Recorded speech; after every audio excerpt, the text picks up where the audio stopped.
জাতীয় মসজিদের একজন খতিব, এরা দেখলে তো মনে হয় ফকিন্নি, রিক্সাওয়ালা, ভুট্টা মৌলবী, কোন ক্ষেতের মূলা, সে আইসা পবিত্র ঈদে মিলাদুন্নবী সাল্লাল্লাহু আলাইহি ওয়াসাল্লামের বিরুদ্ধে কথা বলে। এই সকল বেদাতিরা সুন্নি হয় কিভাবে তারা নিজেদেরকে আশেকে রসুল দাবি করে, যাদের মুখের ভাষা এত নোংরা, এত বিশ্রী। এটা কি কোনো আলেমের ভাষা হতে পারে? রসুল সাল্লাল্লাহু আলাইহি ওয়াসাল্লাম কি উম্মতকে এই আদর্শ শিক্ষা দিয়েছেন? রসুল সাল্লাল্লাহু আলাইহি ওয়াসাল্লাম কি এই আদর্শে আদর্শিত হতে বলেছেন? এবং রসুল সাল্লাল্লাহু আলাইহি ওয়াসাল্লাম কি এর মতো কুলাঙ্গারকে ওয়ারাসাতুল আম্বিয়া বলেছেন? নিজেকে একজন আলেম দাবি করে অন্য আলেমকে তুচ্ছ তাচ্ছিল্য করে কটাক্ষ করে কথা বলাটা কোনো আলেমের কাজ হতে পারে না। এজন্য বলি, সে আলেমদের ব্যাপারে যে ভাষা ব্যবহার করেছে, এতে বোঝা যায় নিঃসন্দেহে তার জন্মে সমস্যা আছে। অতএব সে কোনো হালালজাদা হতে পারে না।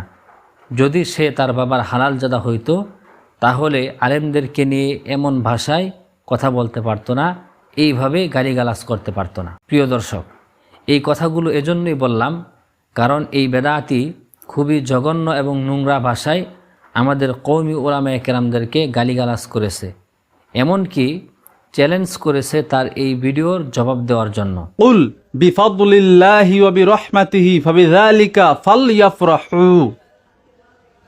হাবিব সাল্লাল্লাহু আলাইহি ওয়াসাল্লাম, আপনি বলে দিন, আল্লাহর ফজল এবং রহমতে তারা যেন আনন্দিত হয়। এখন আল্লাহ তাআলা সূরা ইউনুসের ৫৮ নম্বর আয়াতে যে বললেন আল্লাহ তাআলার রহমত এবং ফজল পেয়ে আনন্দিত হতে, যদিও তার এই বেদাতি আমলের পক্ষে তার দেওয়া দলিলটা সেই বিষয়ের কোনো দলিলই হয়নি। কারণ আসলে এই সকল বেদাতিদের কোনো এলেম কালাম নেই, আছে শুধু চাপাবাজি, মুখের চাপাবাজি আর গলাবাজি, এমনকি গালিগালাজের মধ্যেও তারা খুব পারদর্শী। এরপরেও এই বেদাতি নিজেকে অনেক কিছু ভাবে, নিজেকে তার উস্তাদের মতোই বহুত বড় পণ্ডিত মনে করে, কিন্তু সর্বশেষ ফলাফল কি? সর্বশেষ ফলাফল হলো বটগাছের তলা। আমরা সকলেই তা জানি। তো আমি বলি, এই বেদাতির ভিডিওর জবাব দেওয়ার জন্য আমাদের কওমি বড় কোনো আলেমের প্রয়োজন নাই, আমরাই তার ভিডিওর দালিলিক জবাব দিতে পারবো ইনশাআল্লাহ। তো তাদের ঈদে মিলাদুন নবী পালন করার মেইন দলিল যেটা সে দিয়েছে তা হলো এই আয়াত, অর্থাৎ কুল বিফাদলিল্লাহি ওয়া বিরহমাতিহি ফাবিযালিকা ফালইফরাহু। এই আয়াত থেকেই বেদাতিরা তাদের বানানো প্রচলিত বড় ঈদের দলিল দেয়, যেমনটি এই বেদাতি তার ভিডিওতে বলেছে, দলিল দিয়েছে। আসলে এই আয়াতের ব্যাখ্যা কি? এই আয়াতের মূল ব্যাখ্যাটা কি? এই আয়াত থেকে বেদাতিদের এই প্রচলিত ঈদে মিলাদুন নবী কি প্রমাণিত হয়? প্রিয় দর্শক, এই বিষয়ে এই বেদাতির কথার জবাবে সাহাবায়ে কেরাম এবং ইমামগণের কয়েকটি ব্যাখ্যা এই ভিডিওতে তুলে ধরব ইনশাআল্লাহ। আপনারা ভিডিওটি শেষ পর্যন্ত দেখতে থাকুন। আল্লাহ তাআলার বাণী, কুল বিফাদলিল্লাহি ওয়া বিরহমাতিহি ফাবিযালিকা ফালইফরাহু। সূরা ইউনূসের ৫৮ নম্বর এই আয়াতের ব্যাখ্যায় ইমাম জালালউদ্দিন সুয়ুতী রাহিমাহুল্লাহ তিনি তার আদ-দুররুল মানসুর ফি তাফসীর বিল মাসুর এই কিতাবে উক্ত আয়াতের ব্যাখ্যায় আনাস বিন মালিক রাদিয়াল্লাহু তাআলা আনহু থেকে বর্ণিত রাসূল সাল্লাল্লাহু আলাইহি ওয়াসাল্লামের একটি হাদিস উল্লেখ করেছেন। হাদিসটি হলো, আন আনাস ইবনে মালিক রাদিয়াল্লাহু তাআলা আনহু ক্বালা ক্বালা রাসূলুল্লাহ সাল্লাল্লাহু আলাইহি ওয়াসাল্লাম কুল বিফাদলিল্লাহি ওয়া বিরহমাতিহি ফাবিযালিকা ফালইফরাহু। অর্থাৎ আল্লাহ তাআলা বলেন, হে নবী, আপনি বলুন, তারা যেন আল্লাহর ফজল ও রহমতে আনন্দিত হয়, খুশি হয়। এখন জানার বিষয় হলো, এই আয়াতে ফজল দ্বারা উদ্দেশ্য কি?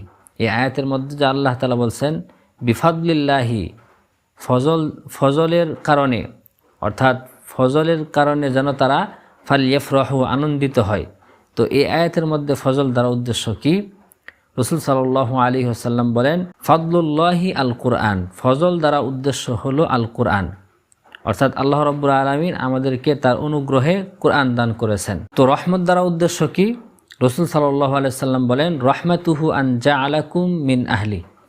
এই আয়াতের মধ্যে রহমত দ্বারা উদ্দেশ্য হলো যে আল্লাহ তাআলা তার অনুগ্রহে তোমাদেরকে তার কুরআনের আহাল বানিয়েছেন, কুরআনের অনুসারী বানিয়েছেন, এজন্য তোমরা আনন্দিত হও, এজন্য তোমরা খুশি হও। এটা হলো এই আয়াতের প্রথম ব্যাখ্যা। দ্বিতীয় ব্যাখ্যা, ইমাম জালালউদ্দিন সুয়ুতি রাহিমাহুল্লাহ তিনি তার এই কিতাবে এই আয়াতের ব্যাখ্যায় বারা ইবনে আযিব রাদিয়াল্লাহু তাআলা আনহুর একটি কওল নকল করেছেন। কওলটি হলো আনিল বারা ইবনে আযিব রাদিয়াল্লাহু তাআলা আনহু ক্বালা, বারা ইবনে আযিব রাদিয়াল্লাহু তাআলা আনহু থেকে বর্ণিত, তিনি বলেন আল্লাহ তাআলার বাণী কুল বিফাদলিল্লাহি ওয়া বিরহমাতিহি, এই আয়াতে ফজল ও রহমত দ্বারা উদ্দেশ্য কি? তিনি বলেন এর দ্বারা উদ্দেশ্য হলো ফাদলুল্লাহি আল কুরআন। এই আয়াতের মধ্যে ফজল দ্বারা উদ্দেশ্য হলো আল কুরআন, আর রহমত দ্বারা উদ্দেশ্য কি? বারা ইবনে আযিব রাদিয়াল্লাহু তাআলা আনহু তিনিও বলেন রহমাতুহু আন জাআলাকুম মিন আহলি, অর্থাৎ রহমত দ্বারা উদ্দেশ্য হলো যে আল্লাহ তাআলা তার অনুগ্রহে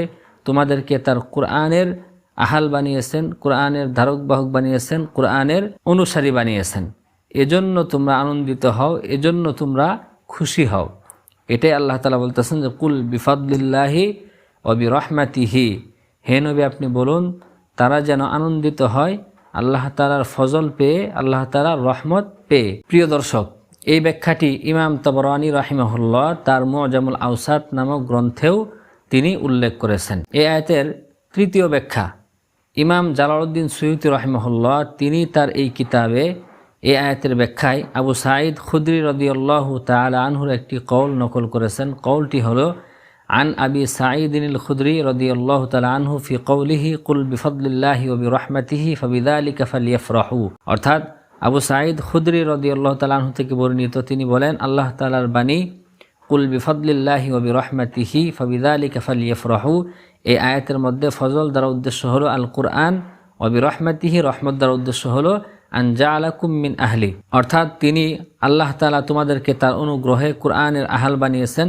কুরআনের অনুসারী বানিয়েছেন, এজন্য তোমরা আল্লাহ রাব্বুল আলামিনের এই অনুগ্রহ এবং ফজল পেয়ে আনন্দিত হও, খুশি হও। প্রিয় দর্শক, এই ব্যাখ্যাগুলো ইমাম জালালউদ্দিন সুয়ুতি রাহিমাহুল্লাহ ব্যতীত আরও অনেক ইমামগণ তাদের কিতাবে উল্লেখ করেছেন। অর্থাৎ উপরে যে ব্যাখ্যাগুলো করলাম, যে ব্যাখ্যাগুলো আপনাদের সামনে পেশ করলাম, এই ব্যাখ্যাগুলো অন্যান্য ইমামগণ উল্লেখ করেছেন। যেমন এই ব্যাখ্যাটি ইমাম সাঈদ ইবনে মানসুর রাহিমাহুল্লাহ তার সুনানু সাঈদ ইবনে মানসুর নামক গ্রন্থের মধ্যে উল্লেখ করেছেন। ইমাম বাইহাকি রাহিমাহুল্লাহ তিনিও তার শুআবুল ঈমান নামক গ্রন্থে এ ব্যাপারে একাধিক হাদিস উল্লেখ করেছেন।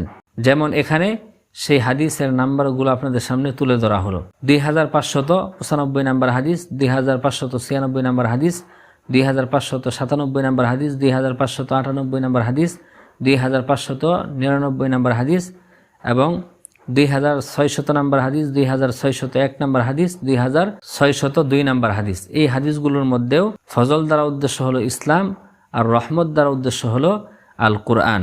ইমাম ইবনু আবি হাতেম আর রাজি রাহিমাহুল্লাহ তিনিও তার তাফসিরে ইবনে আবি হাতেম এই গ্রন্থের মধ্যে একাধিক হাদিস উল্লেখ করেছেন। যেমন এখানে হাদিসের নাম্বারগুলো উল্লেখ করা হলো 2161 নাম্বার হাদিস, 2162 নাম্বার হাদিস, 2163 নাম্বার হাদিস, 2173 নাম্বার হাদিস, 2176 নাম্বার হাদিস।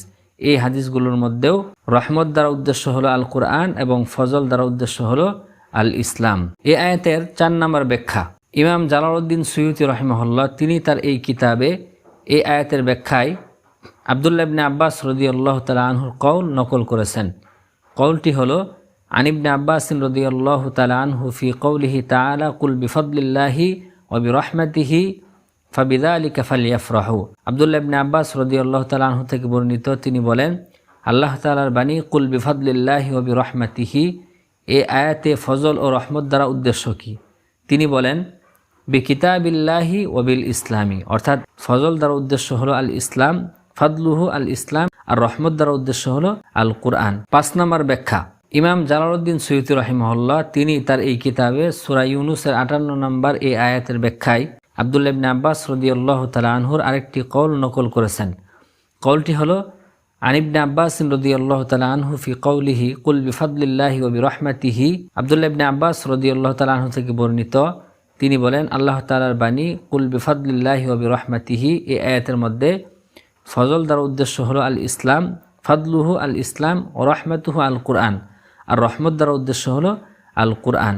অর্থাৎ আল্লাহ রাব্বুল আলামিন তার অনুগ্রহে, তার দয়ায় আমাদেরকে ইসলাম দান করেছেন, কুরআন দান করেছেন, এজন্য যেন আমরা আনন্দিত হই, এজন্য যেন আমরা খুশি হই। প্রিয় দর্শক, এখানে সাহাবায়ে কেরাম এবং ইমামদের কয়েকটি ব্যাখ্যা তুলে ধরলাম। আশা করি আপনারা বিষয়টি স্পষ্টভাবে বুঝতে পেরেছেন। প্রিয় দর্শক, এখানে যে ব্যাখ্যাগুলো উল্লেখ করা হলো, যে ব্যাখ্যাগুলো করা হয়েছে, তাফসিরের হাতে গোনা কয়েকটি কিতাব ব্যতীত সকল কিতাবের মধ্যেই, সকল তাফসিরের কিতাবের মধ্যেও এই ব্যাখ্যাগুলোই করা আছে, এই ব্যাখ্যাগুলোই রয়েছে। তবে তাফসিরের যে কয়টা কিতাবের মধ্যে রহমত দ্বারা রসুল সাল্লাল্লাহু আলাইহি সাল্লামকে উদ্দেশ্য করা হয়েছে, আমরা সেটাকেও বিশ্বাস করি, সেটাকেও আমরা মানি, আমরা সেটাকে অস্বীকার করি না।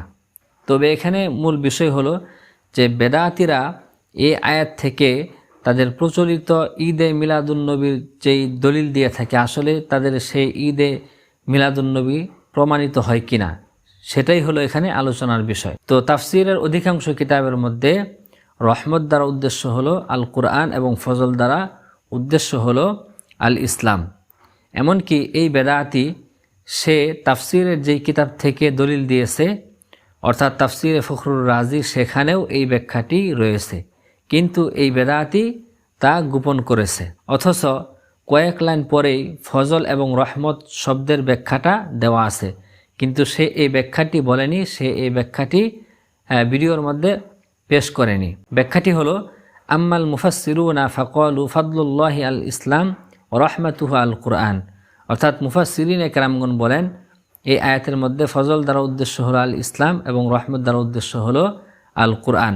এমনকি আবু সাঈদ খুদরি রাদিয়াল্লাহু তাআলা আনহু যে ব্যাখ্যা দিয়েছেন, যেটা বলেছেন, সেটাও ওই কিতাবের মধ্যেই কয়েক লাইন পরেই রয়েছে, কিন্তু সে এটাও উল্লেখ করে নাই।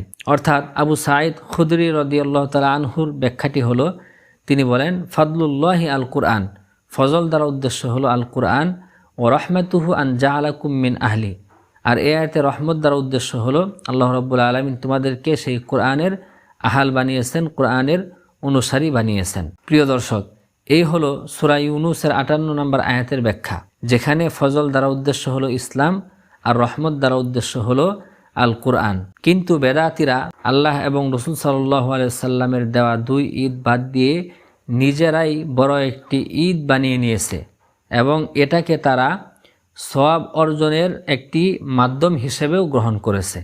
অথচ জামিউল উলুমি ওয়াল হিকামি নামক কিতাবে ইবনে রজব হাম্বল রাহিমাহুল্লাহ তিনি বলেন, ফামান তাকাররাবা ইলাল্লাহি বিআমালিন লাম ইয়াজআলিল্লাহু ওয়া রাসূলুহু কুরবাতান ইলাল্লাহি ফাআমালুহু বাতিলুন মারদুদুন আলাইহি। অর্থাৎ যে ব্যক্তি এমন কাজের মাধ্যমে আল্লাহর নৈকট্য হাসিল করতে চায়, যে কাজটাকে আল্লাহ এবং তার রসুল সাল্লাল্লাহু আলাইহি ওয়াসাল্লাম আল্লাহর নৈকট্য হাসিলের মাধ্যম বানাননি, সেটা বাতিল এবং সেটা প্রত্যাখ্যাত।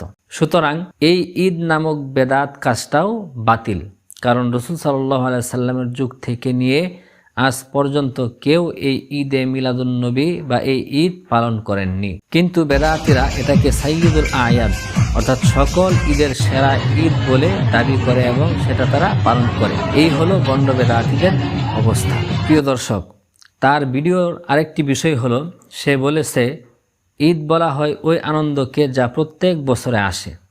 প্রিয় দর্শক, বিষয়টা যদি এমনই হয় যে কোনো আনন্দ প্রত্যেক বছরে আসলে ঈদ হয়ে যায় বা ঈদ পালন করতে হবে, তাহলে তো ঈদের আর কোনো শেষ থাকবে না। তখন মানুষের জীবনে বহু ঈদ পালন করতে হবে, কারণ মানুষের জীবনে এমন বহু বিষয় থাকে, বহু ঘটনা থাকে, এমন অনেক মুহূর্ত থাকে যেগুলো তাকে আনন্দ দেয়, আর সেই দিনটাও প্রতি বছরেই আসে। এখন যদি আনন্দের সেই বিষয়টা, আনন্দের ঘটনার সেই মুহূর্তটা বা তারিখটা প্রত্যেক বছরে আসলেই আনন্দ করতে হয়, তাহলে তো ঈদের সংখ্যা গণনা করে শেষ করা যাবে না, অনেক ঈদ হয়ে যাবে, অনেক ঈদ পালন করতে হবে। সুতরাং সে যেই কথাটা বলল এটা একটা হাস্যকর বিষয় এবং এটা অযৌক্তিক একটা কথা। তাই বেদাতীদেরকে বলি, ইসলাম যতটুকু দিয়েছে ততটুকু নিয়েই সন্তুষ্ট থাকেন। আল্লাহ এবং রসুল সাল্লাল্লাহু আলাইহি সাল্লাম যেই 2টা ঈদ দিয়েছেন তাই পালন করেন।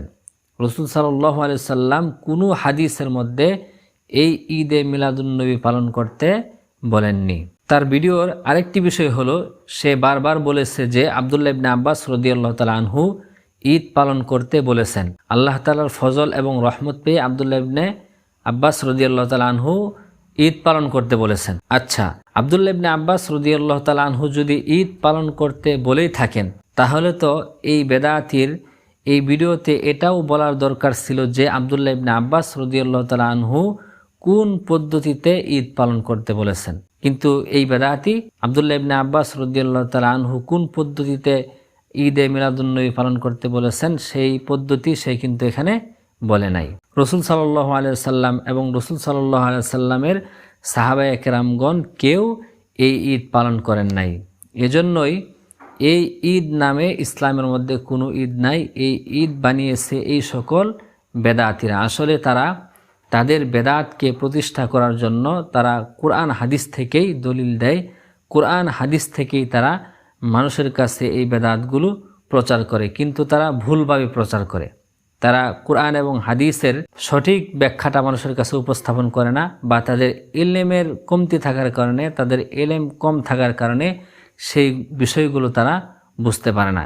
এজন্যই আসলে এই বিষয়গুলো দ্বারা আমাদের দেশের মধ্যে ফিতনা সৃষ্টি হয়, আমাদের দেশের মধ্যে বিভিন্ন বিশৃঙ্খলা সৃষ্টি হয়। তো আল্লাহ রাব্বুল আলামিন আমাদের সকলকেই বোঝার তৌফিক দান করুক এবং জবানকে নিয়ন্ত্রণ করে শালীন ভাষায় কথা বলার তৌফিক দান করুক। আসসালামু আলাইকুম ওয়া রাহমাতুল্লাহি ওয়া বারাকাতুহু।